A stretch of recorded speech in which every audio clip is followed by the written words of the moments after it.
Nailing the perfect marriage of story to gameplay is a science that many developers still struggle with today. Bioshock has left an indelible mark on gaming narrative that can be seen and felt in many modern releases, but Irrational's motto remained from the beginning, don't start with the story, start with the gameplay.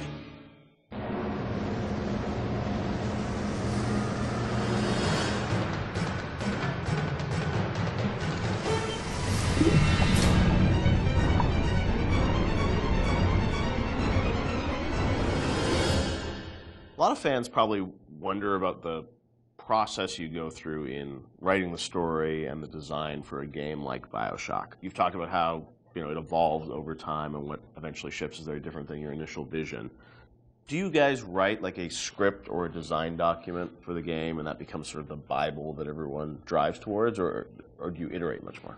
It's different for every game. Like System Shock 2, I went back to it recently. I wrote a design document, and we started that project in September, and the design document I saw was dated like October or something. So in a month, I wrote the design document, and it didn't change.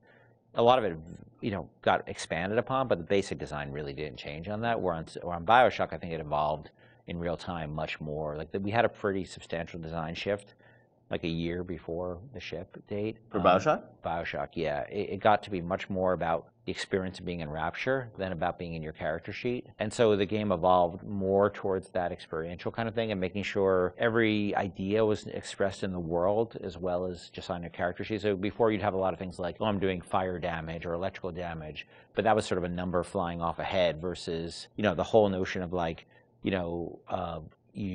there's barrels and you light them on fire and then you can pick them up and throw them. But you'd have stats coming off characters and all that stuff? Much more so. Oh, really? And that evolved, sort of, we did a design shift, but I don't know how well that got documented. I think we were moving so fast that we were just sort of changing things, laying down the tracks as we went right ahead of us. And the same with the screenplay, the screenplay there is no screenplay. It's a bunch of probably Excel files and fragments of Word documents that I'd write and I'd go to recording sessions and I'd rewrite on the fly once I hear the actor perform, because once the actor takes on it, you listen to their voice and you say, what you wrote doesn't really matter. What is the right thing for this actor playing this role to be saying?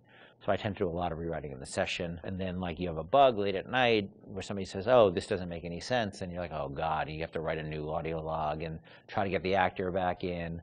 Or you figure out what's the best way to get this idea across? Yeah. And is it an audio log? Is it a poster on the wall? Is it a piece of text that pops up on the screen? That's always depending on how much time you have and what actor availability is. So, the plans sort of fall apart. I think we've worked on that a bunch since on the new project we're working on, where we are trying to document things a lot better and keep things a lot more logical, but the train was running so fast on Bioshock that we just sort of... early on, we got the Andrew Ryan scene in, like we'd said before, and that was kind of like the keystone. We're going to put a lot of work into this, so this can't change. Everything that happens before or after that don't really involve a lot of departments working together to make a scene, those things are very malleable, and if you need to change audio logs to represent a story, if you need to add lines or take away lines, that's very doable. And I think for a while we even had text-to-speech. We even did that, I remember for Infinite with Booker and Elizabeth and all their dialogue, and that really didn't work very well, because you'd have these dramatic scenes and it'd be like, Elizabeth, we need to go to Comstock, and it just... Yeah. It almost had no value as far as I was concerned.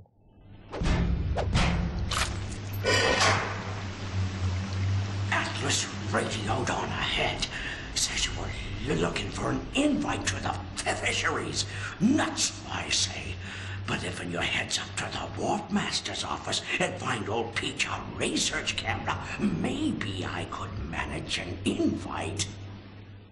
Ken has so much of, these games in his head, and you're sort of, you can keep it all straight, or try to, with all the different things and changes. But from the team perspective, Shawn, because this is evolving and Ken's thinking in his head about how this all ties together, how does the team sort of keep up with, what the whole game is going to look like? There's a lot of specifics that can change. For instance, Atlas used to have a Southern drawl. Right. And then we recast to the Irish. And we actually cast an actor, wrote the lines, did the whole thing, and realized that people hated that character and distrusted him from the first start. So we had to rewrite him, recast him, redo everything. Yeah. From a team perspective, you kind of get a sense on which things are going to be really volatile and that you probably want to push off till later, because if you work on it now, it might change. Larger themes don't tend to change too much, meaning we knew we were in Rapture, we knew we had Big Daddies, we knew we had Little Sisters, we knew we had Splicers, we knew what the arc of the story was about Jack coming into Rapture, and the specifics of this radiolog versus that radiolog didn't really affect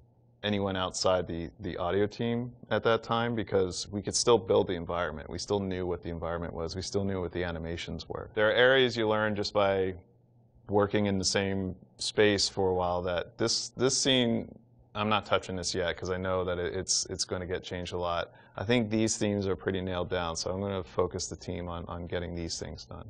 I won't leave you twisting in the wind.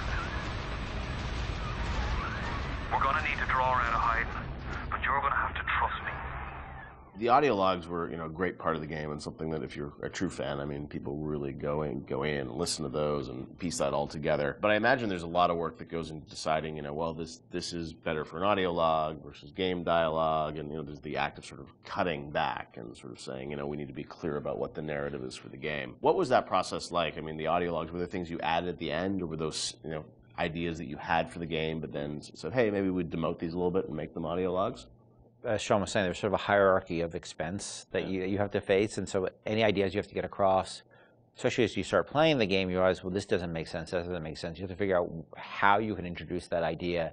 And generally, as the train is moving, you try to think of cheaper and cheaper ways to get those ideas across. If it's less important, it goes to an audio log. If it's less important, it goes to a poster on the wall. Well, there's also characters that you can bring in that have audio logs that aren't. Atlas, Tenenbaum, those are your big ones. You can bring in somebody to do a short, a few different audio logs. It's a character that some players may not even find, but right. It adds a little bit of depth to Rapture. And it also, usually characters, each character generally is about a certain idea, and we don't just sort of come up with characters, we have an idea problem that we need to solve, and so let's introduce a character who's this guy, and he will be the guy who sort of shepherds you through that idea. Julie, my dear, I am trying to run a business here. You want to spend time with my honeybees? Well, I'm going to have to start charging you for the pleasure. If I come out one more time and find you lolling out there amongst my hives, I'm grabbing my shotgun. As to your question, yes, my days in beekeeping school are a blur. But I do seem to remember something about that enzyme you keep blabbing on about.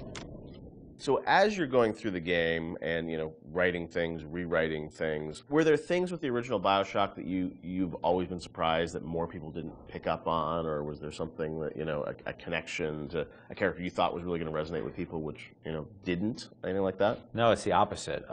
I was amazed, I don't know how you felt, but I was amazed how many people connected to the Would You Kindly stuff.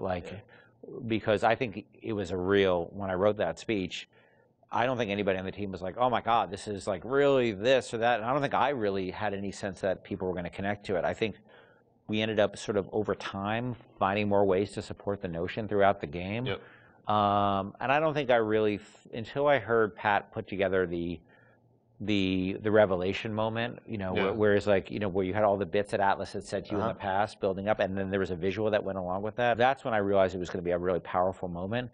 But even so, I still did I think people were really going to connect to it or really even understand it? Because it's pretty out there. And that it was meta commentary too. I think that completely, I think I thought oh, it's kind of meta, cool.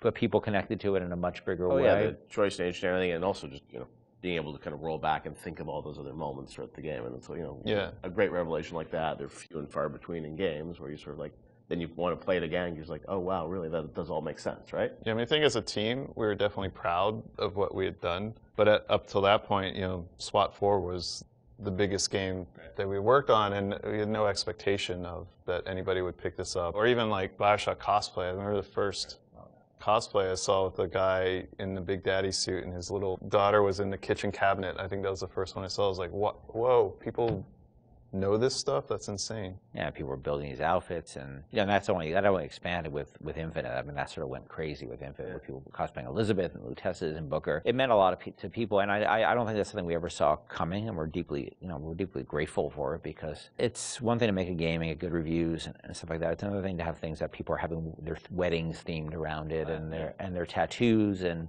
naming their children after characters. You can't plan for that, and I think the only way that could happen is if you just make something that you're deeply in love with and passionate about. I can say we were. It was something there's a lot of passion on the team about, but we didn't know people were gonna take away what they did.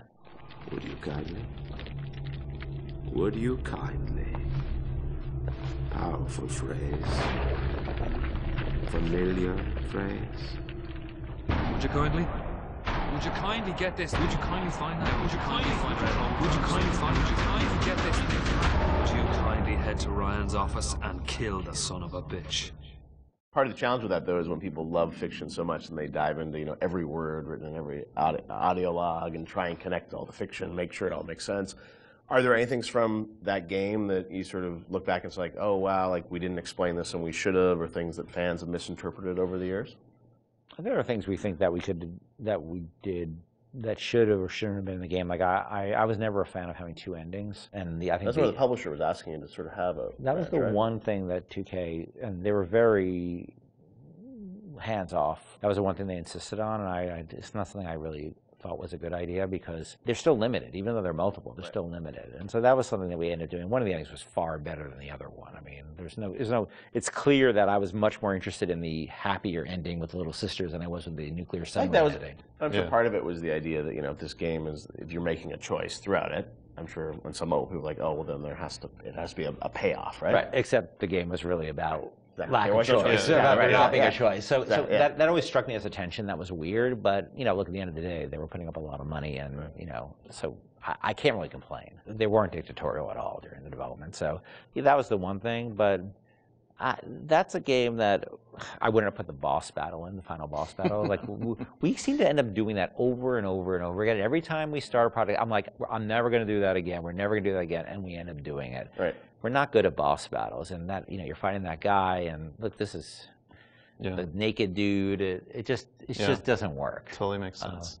But and it works really pretty well up till then, but then it doesn't. It just doesn't work. That boss battle's silly.